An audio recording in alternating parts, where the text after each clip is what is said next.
We are all experiencing an unprecedented time in our lives right now. The level of uncertainty, anxiety, and fear can be overpowering as we learn to navigate in our new world, all doing our part, whether it be social distancing, staying home, and abiding by federal guidelines. There are so many on the front lines who are battling a war against an invisible enemy. Being on the front lines can place a person's physical and mental health in jeopardy. A team of professionals has come together and created a program called Resilient Minds on the Front Lines to bring tools, knowledge, skills, and instruction to assist in a time of need. This team is dedicated to helping those who help others. On today's webcast, our guest speaker is 911 dispatcher Kristen Jaugerui. Kristen discusses some of the challenging activating events as a parent during COVID-19. Kristen shares her stories of how to take sad, angry, and frustrating feelings and turn them into positive, uplifting experiences by being resilient.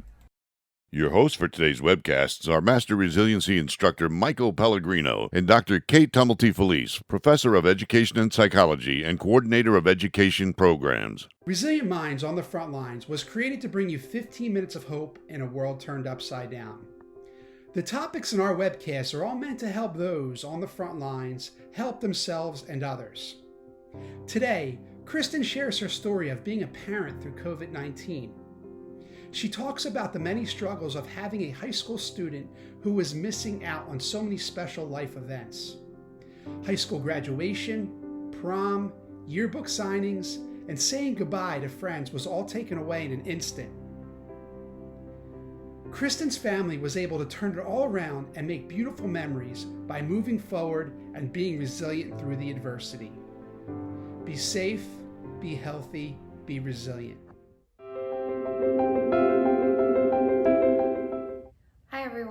My name is Kristen Jaugerui, and I am so grateful to be here with you and be asked to speak with you through this resiliency team. I've been a dispatcher now for over 2 decades, and it has been a ride. And let me tell you, this COVID-19 has been such a huge activating event for all of us, right? For the entire world. We've all been affected by this in some way, shape, or form. And so on top of all of that, we've all had different activating events that tells our brain, hey, we are mad about this, or we are sad about this, or woulda, coulda, shoulda, all of the things.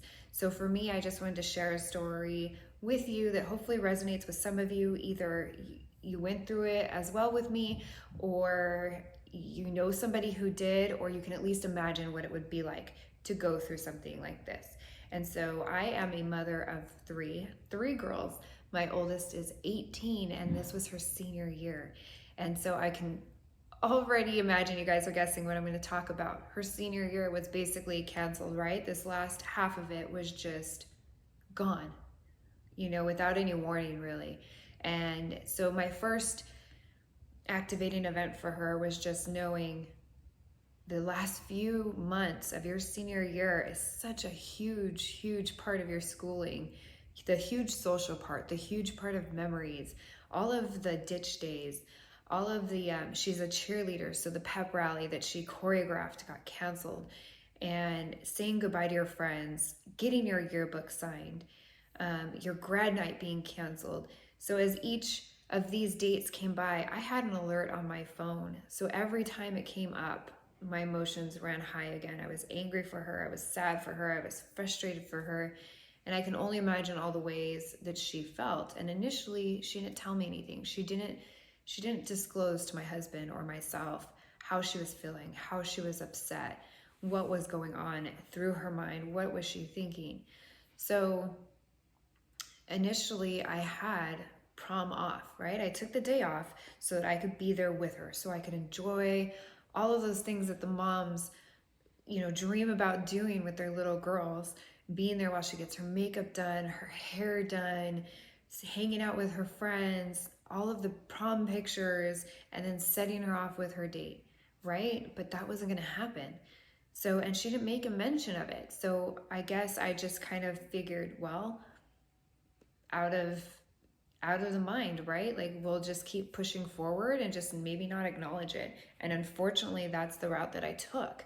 So I went into work. My husband went into work. He's also a police officer. So as we go into work, fine. We come home. She doesn't say anything, but I go into my room to go change, get ready for bed, and I find my daughter in my room, putting on makeup, doing her hair, with a gown on that I used to wear way back when, and she is getting all dolled up, and tears are just streaming down her face. And it really struck a chord with me. Like, how could I have not known that this was important to her? She is all things little girl, little Disney princess, and I should have known better as a mom. But sometimes we get caught up in everything else, and we really don't sit down and think about what our kids are experiencing or what they're thinking. And she's a tough kid. We have open conversations all the time. I just didn't have one with her about prom. So not knowing what to do, but just seeing her so upset, I was like, no, you're not just going to sit here and cry about it. And all she was going to do was take a picture of herself and put that up on her social media, because that's what she had seen all of her other friends doing. I was like, no, that is not going to happen. We're going to celebrate this in some way, shape, or form. Clearly, it's not going to make up for what she's missing out on, but we're going to make it a memory one way or the other. This COVID is not going to get the best of us. So what I did was I told her, listen, you get ready, you go put your shoes on, and you come out, and we're going to celebrate your prom. So she came out, and we decided to play Isn't She Lovely while she walked down, did her little turn, and we all took pictures with her. And we might have looked a little messed up because we had just come back from a long day of work. I'm in my BDUs, my polo, hair's a mess, kids are in the pajamas. My mother-in-law was here. My husband's in his sweats and a t-shirt, but we did it anyways. We took pictures, and it just so happened that one of our friends is a DJ, and he has been also stepping outside of the box and doing DJ parties every single weekend. So I turned that on, and we had a prom. We decided to dance around the hallway. We turned off the lights. We decided to grab the cheapest little plastic multicolored heart lamp light thing from my younger daughter's room and swing that around with the cord with the light on and just have a makeshift prom in the hallway. And that went on for a few hours. We cried in the beginning because she just looked so beautiful, but then we were crying just tears of laughter because it was just insanely ridiculous and fun, and we made the most of it. So then we hear graduation's canceled, right? Another activating event. My brain is just, what do you mean it's canceled? What are we supposed to do for these kids? They've worked so hard for all of this, right? Like, this is what you wait for. You've been through all these years of school to walk across that stage, to be celebrated with all of your classmates, to hear the senior speeches, to hear the principal speak, everything. And now it's gone. So, of course, our emotions are high. Our behavior is we're getting angry. But what are we going to do? Right? I saw parents putting together petitions that they didn't want a drive-by graduation. That's the route our high school took, was having a graduation drive-by. And they were like, no, they deserve a graduation. We all know they deserve a graduation, but there's only so much that we can do as parents, and there's only so much the school district can do because of each individual state and how they're running things. So instead of continuing being angry and continuing to have that fixed mindset of coulda, shoulda, woulda, I told my daughter, listen, this school district got together, put their brains together, I'm sure in countless hours, trying to figure out how it is that they could still celebrate the class of 2020 and how they can move forward and give you guys something tangible to take home with you that shows you that you matter to them. So they didn't have to do any of this, but they chose to do this for you. They chose to take time out of whatever it was they're doing to plan this event for you. I go, and think about it. Now, as a parent, I don't have to fight for parking to get in there. I don't have to fight for seats. And at my daughter's high school, the seats are limited to only 5 people. My family is a family of 4 minus my daughter who would be, family of 5 minus my daughter who would be down there. So 4 people, right? So now I'm going to have to pick between my father, my mother, and my husband's mother. So that was going to be a whole other dramatic activating event for me. So now doing a drive-by, I didn't have to think about that because we were allowed 2 cars and we were allowed to fit in as many people as we wanted to in those 2 cars. So that worked out in my favor. And I told her that. I said, now we all get to watch you graduate.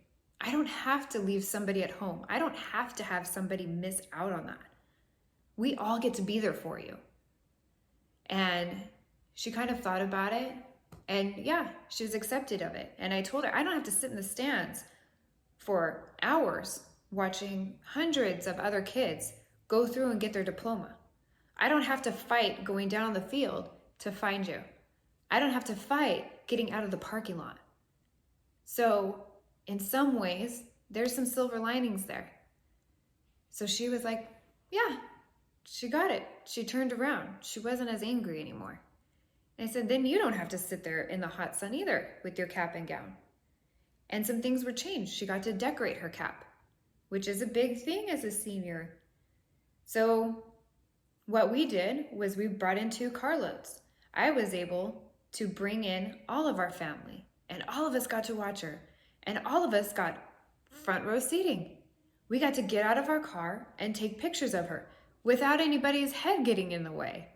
We were able to watch her go across the stage, shake hands with the principal with gloves on and her mask, but she was able to do it. And we were able to be right there, front and center, to see her do it.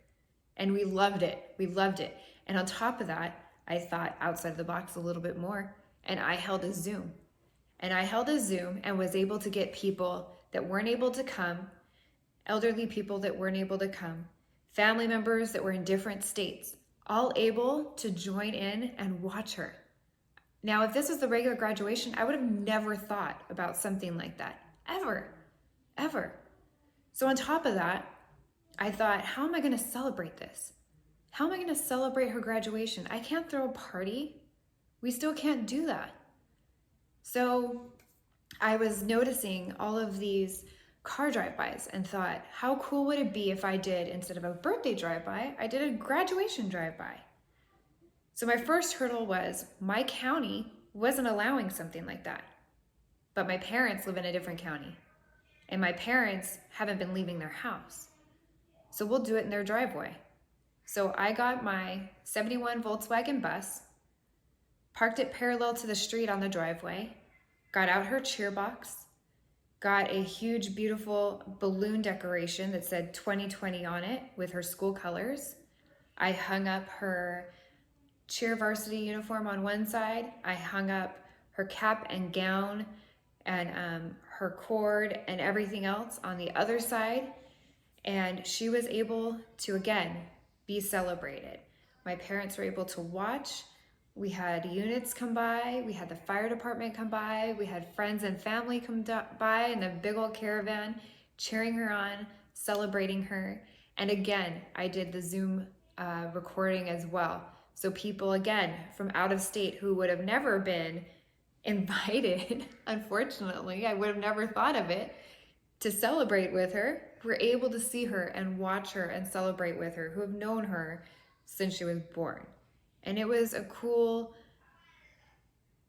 experience, right? Like, instead of having this fixed mindset, well, it's canceled, this is canceled, we can't do anything about it, we got in that growth mindset. We focused on our blessings, we focused on our gratitudes, and we said we're going to make something of it. And that's exactly what we did. So it just goes to show, and maybe it was a blessing in disguise that something like this happened to really take us back to our roots and say, hey, we can have all these things planned out. We can have timers set. We can have things written in our calendar, but life happens. And sometimes it is just going to rock your world in the biggest way possible.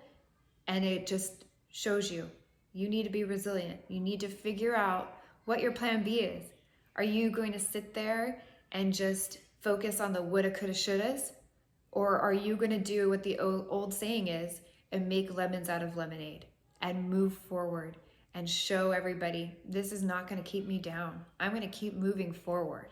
I'm going to make the best out of this. I'm not going to let this beat me down. Thank you guys so much for joining me. I hope this helped you in some way, shape, or form. It was a pleasure talking to you. Be safe, be healthy, and be resilient. Hi, I'm Dr. Kate Tumulty-Felice. I want to thank Kristen for sharing with us today her personal experiences and for highlighting for us something that I think resonates with a lot of us. Kristen faces a lot of stress at work, but the stress that meant the most to her, that really hit home, was something that speaks to her purpose, her family, and her loved ones. And I think that makes sense to a lot of us in this uncontrolled world. Something that gives us purpose and taps into our own resiliency is the loved ones around us, the people who matter most to us. What's challenging is when they face adversity, so do we.